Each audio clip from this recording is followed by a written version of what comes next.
Ponzi scheme. You've likely heard the term. Type of investment fraud promising high returns. Paying earlier investors with money taken from later investors rather than from actual profit. We see echoes of it even today, sometimes hidden within crypto scams or pyramid-like structures, leaving devastation in their wake. But why specifically Ponzi? Where did that infamous name originate? To find the answer, we must travel back over 100 years. The year is 1919. Boston, USA. The world is rebuilding after the Great War. Amidst the uncertainty, people craved opportunity, a chance for new wealth and success. It was in this atmosphere that an Italian immigrant arrived with what seemed like an ingenious business plan.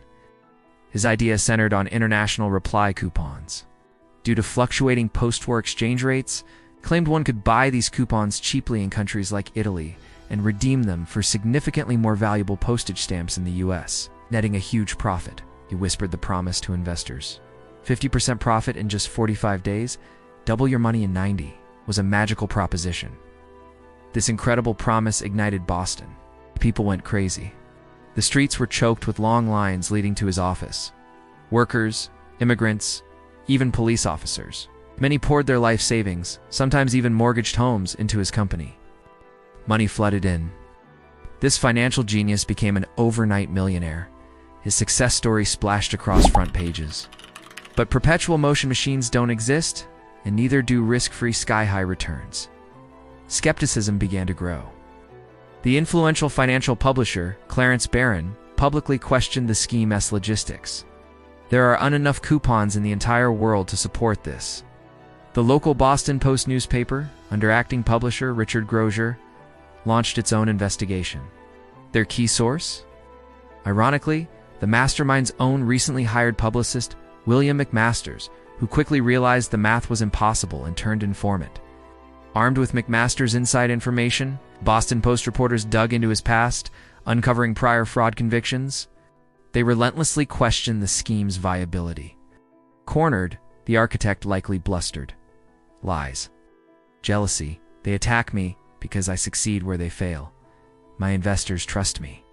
But federal investigators and auditors examining his books found virtually nothing. No massive coupon trades, just incoming cash shuffled around. The genius system was a house of cards. The Boston Post published its damning findings. The official audit confirmed insolvency.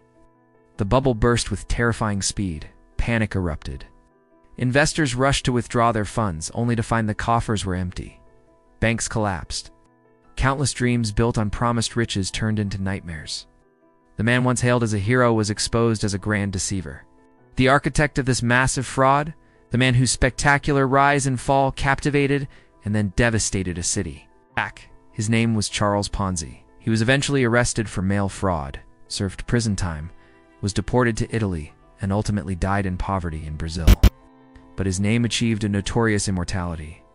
His audacious and destructive scheme became so infamous that all similar frauds thereafter would bear his name. The Ponzi scheme. Charles Ponzi, his name lives on. Timeless warning embedded in our language, cautioning us against any promise that seems just too good to be true.